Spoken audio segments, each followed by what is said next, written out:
Hi. It's that time of the year again. Happy New Year. We're celebrating today by looking back at all the dolls that happened this year, reminiscing, discussing the highs and the lows, the faves and the flops. This is something I do annually, and this will be I think it's my fourth time doing it.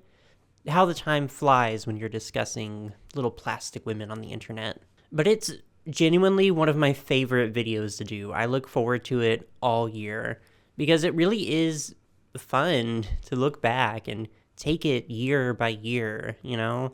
If I had to pick a word to describe this year in terms of dolls, I think I would say comfortable, because I think quiet implies something negative, but it wasn't a bad year. It really was just kind of quiet compared to the last few years. I didn't really make a ton of doll purchases this year, actually, but the ones I did make felt very eventful.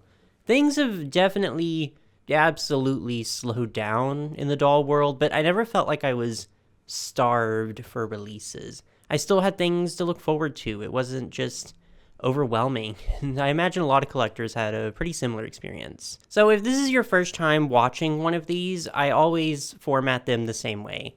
I have a list of my top 5 favorite releases of the year and my top 5 least favorites, and I'll alternate between them. Flop, fave, just like that.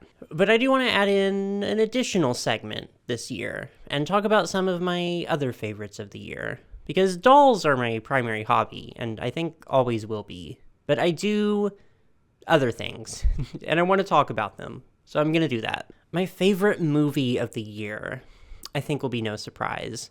Madam Web, obviously. No. Could you imagine? No. It was Wicked, absolutely. Like, there wasn't even a contest. I didn't even need to think about it. I know some of you are tired of hearing about it, but genuinely, it was just an incredible cinematic experience, and I'm going to be replaying the entire movie in my head all the way up until part 2 releases next year. My favorite book of the year.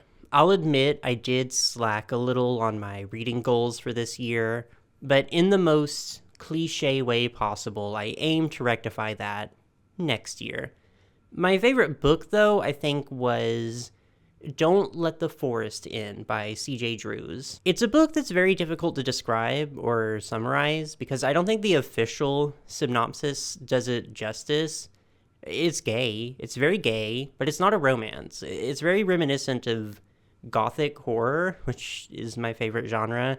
So if you love a story moving along at a glacial pace with extremely long literary descriptions padding every page and a relationship marred by toxic codependency, by all means, check it out. My favorite video game. This one was a little more difficult because there were a lot of good games this year.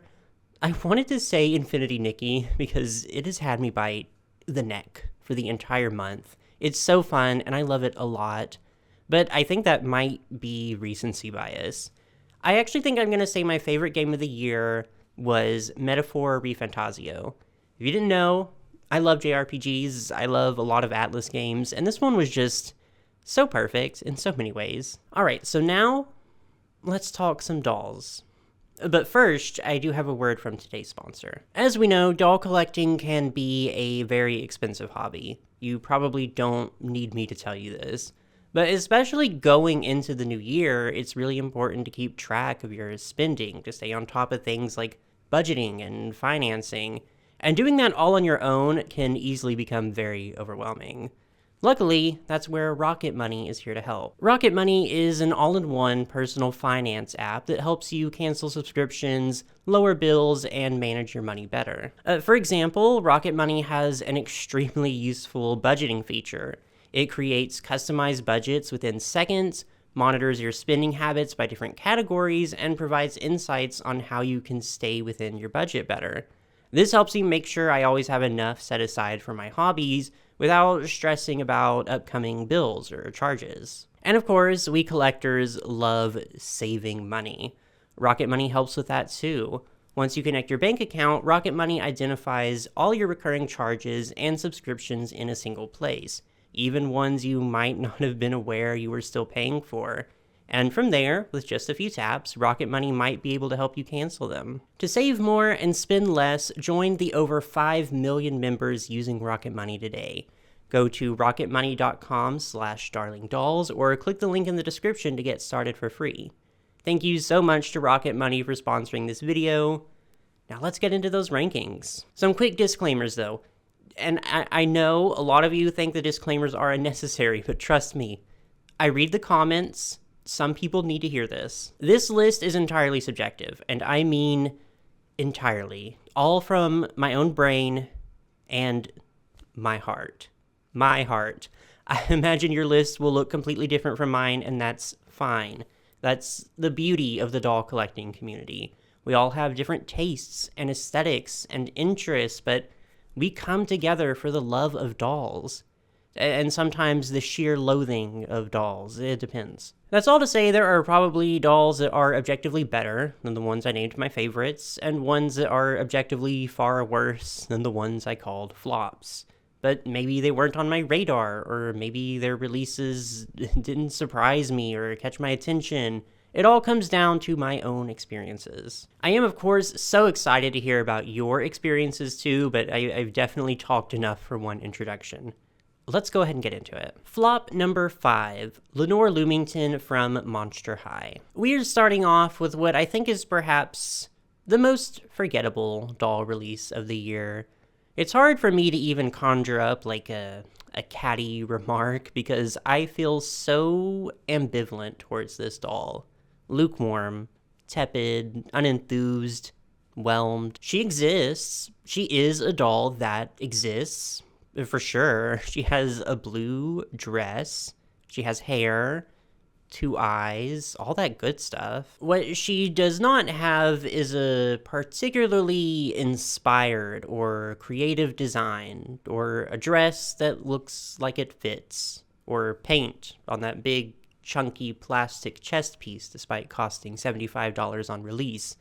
And I need to iterate just how much Mattel hypes up her release, and she obviously just did not live up to any of it.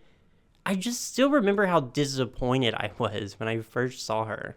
She just feels incredibly underbaked. Like, the design isn't all the way there. The execution certainly isn't all the way there. And a Monster High doll in a flowy Victorian-esque gown should have been a recipe for a great doll. Because it's not something Monster High does often, right? So she should have stood out. But it just looks like she's wearing... I think I called it a maternity gown when I first talked about her on this channel. And I stand by that. It looks like a maternity gown. But her biggest crime is that she is just so incredibly unmemorable. Sure, lots of Monster High dolls come and go. Plenty get lost along the way. But this doll... I mean, she's lucky I even remembered her name. Just absolute zero noise, radio silence. She actually almost didn't make this list because I literally did forget about her. I completely forgot she came out until just a few days ago when I was looking over all the releases for the year. Like, I do wish I had something more creative or witty to say, but I just think she's boring. Fave number 5, the Integrity Toys Siren gift set, or I think it's pronounced Siren, because it's French, and I probably didn't even pronounce that correctly, so forgive me. Integrity Toys has always been sort of hit or miss for me. A lot of misses, actually. And that's not to say anything negative about them, because, again, it just comes down to my personal taste and whether or not I'm specifically being appealed to. But every now and then, at just the right time, they put out a doll that reminds me why I'm a member with them, because I needed this doll. And she was a members exclusive at that.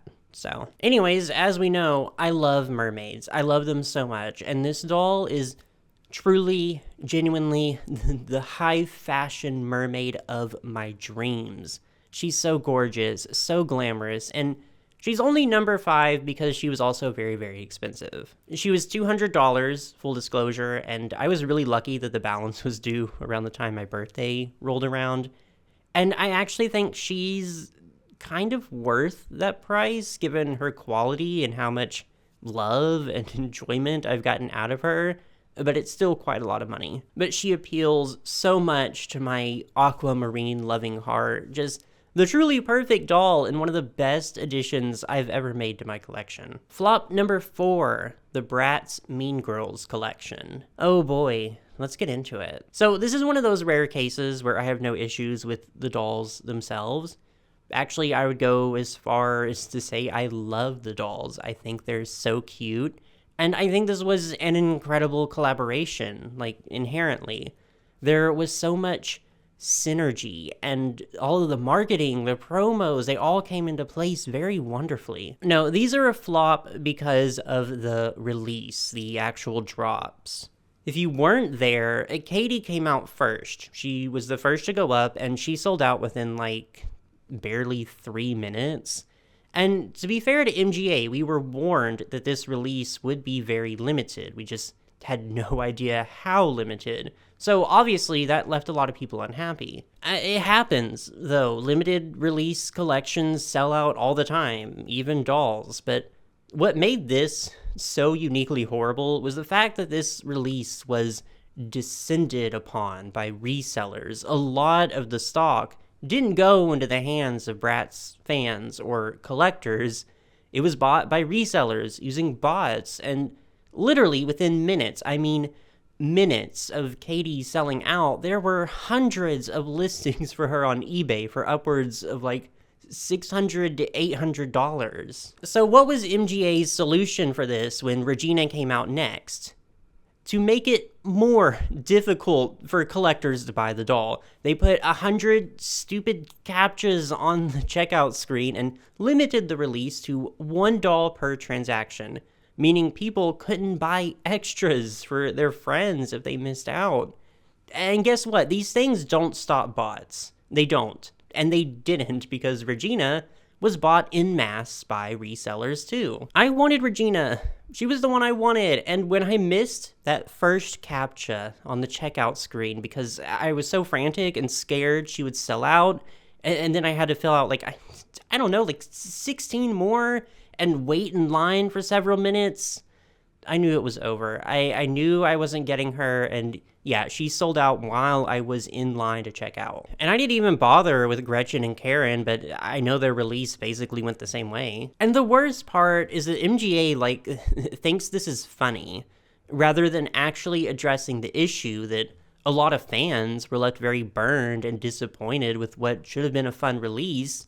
They're making jokes about it and being shady in quotes because it's just corny. It's not funny. It's embarrassing. And it just shows that they don't care. As long as these releases sell out and they make their money, they don't care. And I get it. Bratz is a business. Bratz is not your friend. But I still think businesses should, at the very least, foster a positive relationship with the people who are loyal to you. It's just not a good look, and it really soured a lot of feelings for Bratz. I'm not asking for, like, a boycott or saying I'll never buy their stuff again, but I do think this release was a monumental flop, just in the spiritual sense, I guess, because they did sell out. Fave number 4, Perla and Ace from LOL OMG. I feel like the fate of LOL OMG has been in a very dubious state for a few years now. I always think they're just on the verge of being canceled entirely, and then they reappear. They spawn out of the ether and drop some amazing dolls and then disappear again. However, due to recent events, I do wonder if maybe it's for real this time. I do wonder if these are the last big release we'll see from LOL OMG. I guess I can't really say for certain, but it's very possible. Anyways, usually when a doll line is on its last legs, it's pretty obvious. They start to just slowly squeeze all the life that was left in them, and the last round of releases typically leave a lot to be desired. Such is not the case here, as, wow, what great dolls. There's just 2 of them, but they're both really good. Great quality, really creative, really fun and well-designed, and Perla is actually one of my top favorite LOL OMG dolls that I've ever owned. Top 5, maybe, even. So if these really are, God forbid, our last LOL OMG dolls, at least they went out on a pretty good note. They held their heads up high all the way, and after several years of running the toy aisle, which genuinely is not something a lot of doll lines can proudly say. So let us not mourn them, but instead focus on all the happy memories we made together. Let's take a note from LOL OMG and go into the new year, our heads held high, serving looks all the way to the bitter end. Flop number 3. Magic Mixie's Pixlings Supremes. Oh, what a disappointment. So, maybe a bit of a spoiler alert, but Pixlings didn't make the FAVES list this year. Surprising, I know, because they're still one of my favorite doll lines on shelves right now, but I guess distribution was weird this year or something, because a lot of their new releases I'm still looking for, and I just haven't bought a lot of Pixlings this year, so I couldn't really justify naming them my favorite. But still, all that aside, I love the Pixlings. I'm a certified Pixlings stan. And when I heard that they would be coming out with a line of full-sized traditional fashion dolls, I was so excited. I was certainly not prepared for the fact that Moose Toys decided to price these at 50 to 60 doll hairs each. And the dolls are cute, like they're almost exactly what I hoped they would be. Adorable faces, cute fairy fantasy fashions, not incredible quality, but that's fine, they're fun. But Moose Toys decided that every doll should come with this big hunk of electronic plastic, and all the promo stuff is incredibly vague about what exactly this magic mirror does, but from what I can tell, it's essentially just a huge clunky magic 8-ball, and that's why these dolls are so ludicrously expensive. It's just such a bizarre decision. It would be one thing if one doll came with this, like as a special release, but they all do, and they all cost $50 to $60. I'm not paying that much. Like, I'm just not. There's no way. Which sucks, because I do want the dolls, but I just cannot justify paying that amount for what is probably the most pointless gimmick I've ever seen on a Playline doll in a long time. Unless that magic mirror can tell me how to get my $60 back, I don't want it. And it's just a weird thing to do from a business standpoint too, right? Because how many parents are going to pay that much for these? Let alone multiple of these. I just can't imagine these will sell very well, and deservedly too. Fave number 3, the Gala Collection Pink Premiere doll from Barbie. This is another doll that I saw pictures of for the first time, and I just said, oh, she is made for me. And truly, this doll is just basically everything I look for in a Barbie doll. Lots of pink, lots of glamour, beautiful long hair, and to top it off, a fur stole. I love a fur stole. And what made this release even more perfect is that she was pretty reasonably priced, especially for a Mattel Creations release. She was $50, which is still a pretty substantial amount, but for a collector's doll of this caliber, I really think is kind of reasonable. And do you know how often I say Mattel Creations price is reasonable?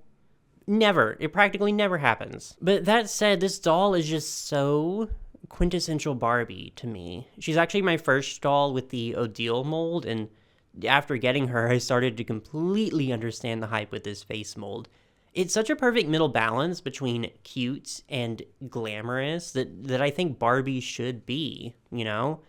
She's also like what I was hoping Barbie dolls would be after the Barbie movie came out, but better late than never, I suppose. I just really hope to see more collector dolls like this. Nothing would make me happier. And when I think of dolls I was excited to buy, excited to unbox, how happy I was getting her and putting her on my shelf, yes, absolutely, she's at the top of the list. Number 3, to be exact. Flop number 2. So this one is a bit of a double feature, because I dislike both of them equally, and I thought it would be redundant to let them take up 2 separate spots, because I kind of have the same reasons for both. Anyways, the Monster High Holiday Love 2-pack and the Mummy Majesties 2-pack. also from Monster High, obviously. So I think Monster High Valentine's releases might be cursed, because the Cleo-induced one from last year was also on my flops list, and it's difficult to articulate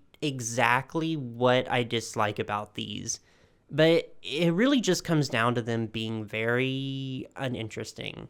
Claude in the Valentine's pack is okay. He comes very close to being passable, but Draculaura... Okay, so I don't want to sound mean, because I don't want to disrespect anyone's vision, but I'm so done with the use of, like, 80s inspired fashion in G1 Monster High. That's something that hindered Lenore, too. I think these very 80s sort of silhouettes, thematically, they just don't make sense, and more often than not, they hold the designs back from being more interesting. Also, I love a red and pink color scheme. It's such a top-tier color combo, so it's actually impressive to me that they managed to make a red and pink color scheme look not that great. Everything just reads as very uninspired, very phoned in, just a low commitment to the theme, and missing all of Monster High's signature campiness, its cleverness, right? And Cleo and Nephra, it's more of the same complaints. It's just absolutely the most basic designs they could have gone with. Just 2 mini dresses and some fringe. So totally uncreative. Like, you expect me to believe Nephra would go out of the house looking like this? Nephra? Come on now. Fave number 2, Barbie Dream Besties. I think this one is going to be controversial. And if it is, I would understand. I kind of struggled with it myself, justifying putting them so high up on this list. Like, number 2, really? But in the end, it felt right.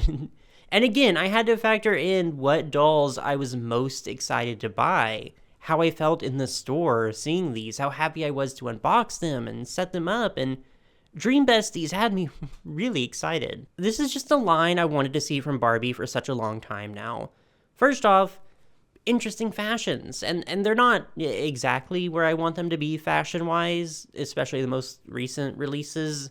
I admit that. They could absolutely be doing better in the fashion department. But what we got isn't bad. It's still fun. Barbie being associated with pink and makeup and fashion again in general, and characters. We have characters again. We have characters with names and personalities and individual interests reflected in their dolls. What a concept, right? But it's exactly what I've been asking for from Barbie for so long. And I know a lot of people aren't too keen on the faces. It's getting thrown around a lot that they look like Ever After High dolls, which a lot of people apparently take as a bad thing. Not me. I like Ever After High dolls, and the fact they have a resemblance, I think is great. I love how cute and stylized they are. I think they're adorable. And they've got me to say a male doll is really cute, which is also something I haven't done in a very long time. So yeah, I'm a newly certified Dream Besties fan, and I'm really excited for their potential. And now, I have the dubious honor of naming this year's #1 flop. The Rainbow High Littles. Okay, so normally, I try not to make my #1 flop a playline doll intended for a young audience, because they're just already so easy to pick on, right? And they're also literally not made for me, so me not liking them is not really like a hot take or too surprising. But I just cannot stand these gremlins, these goblins, these creatures, these rainbow unicorn homunculi, these little nightmares, these sleep paralysis demons. There is a part of me that is just very petty, and I see these as a big reminder of just what Rainbow High has become, which is this. Rainbow High has become this. So maybe more than anything else, these are on the list to send a message. It's not the dolls themselves, but what they represent. All that said, they're still very unsettling and just unpleasant to look at. So there's that. And maybe kids really like them. Actually, I hope they do. I hope kids are enjoying them. I don't wish anything bad on children who just want to buy fun and colorful toys. I just hope they're not feeding these dolls anything after midnight. No, really, I'm fully aware of the implications of me sitting here, at my big age, saying, these dolls made for little kids don't appeal to me. Bad dolls, evil dolls. I'm self-aware, I promise, but at the end of the day, they're still ugly, and they represent a very jarring and strange direction for what used to be one of my favorite doll lines. And that's why they're the number one flop to me. You can clown on me for this opinion if you want, because it is very unserious. I recognize that. But before we talk about my favorite doll release of the entire year, let's go through some honorable mentions. I have to give a shout out to Monster High for what was basically a full redemption arc. We got a restock of the Kree productions this year, and yes, I waited 2 years, but I finally got them. And I didn't even have to stress about it. They went out of stock a few times, but they kept coming back and restocking, and I think almost everyone who was waiting was able to get what they wanted, so really good on Mattel for that. Another shout out to Monster High for their signature releases this year, Venus McFlytrap and Jennifer Long specifically. They didn't quite make the list of favorites, but they've been some really good releases. A core refreshed Cleo too, I can't not mention her. Altogether, I think it's been a really, really solid year for G3, even if they didn't quite stand out as much as some other releases. My Scene came back, and even though I still have some mixed feelings on the dolls themselves, I still think we need to acknowledge what a monumentous occasion it was for Mattel to even, acknowledge the existence of My Scene again. Alright, so what's the number one fave of the year? Easy. Fang Vote Jennifer Long from Monster High. She's so lucky she shipped when she did right at the end of this year so she could qualify for this video. Just, what an incredibly gorgeous doll. Absolutely stunning. Dare I say, perhaps one of the best Monster High dolls we've ever gotten. Period. I mean, Vampire Heart Draculaura is still a very strong contender for me, but this Jennifer is just, she's everything. And the fact that I can look at her and just know how much passion and love and thought went into crafting her. I can tell she was created with talent and pure love for the art form of fashion dolls and for Monster High. She has absolutely set a new standard for collector dolls for me because she's just really in a league of her own, I think. And maybe I'm being a little dramatic. I can acknowledge that too, but really, I look at her and I'm reminded of why I love collecting dolls and just how much creativity and passion is in this industry and how happy I am to support that. Especially as someone who started out collecting Monster High, you know? That's why she's my favorite of this year. And I don't think this placement will be controversial or anything, but she definitely deserves to be here. I love this doll. And there we have it, my top 5 flops and my top 5 faves. As I've said before, I'm really interested in knowing your personal rankings, your favorites and least favorites of this year, and also just what you thought of this year in general. Were you happy with it being a little quieter this year? Dissatisfied? Let me know. And also, let me know your hopes for this next year. And any resolutions, too. Not just with doll collecting. My resolution last year was to try and stop having the most perfect and most objectively correct opinions all the time, and, I really think I lost the way with that one. I can't say I accomplished it. But maybe next year, right? We'll see. But yes, whatever's on your mind, let me know down there in the comments. And when you're done with that, just be sure to like and subscribe for any future fashion doll content. And remember, keep it cute.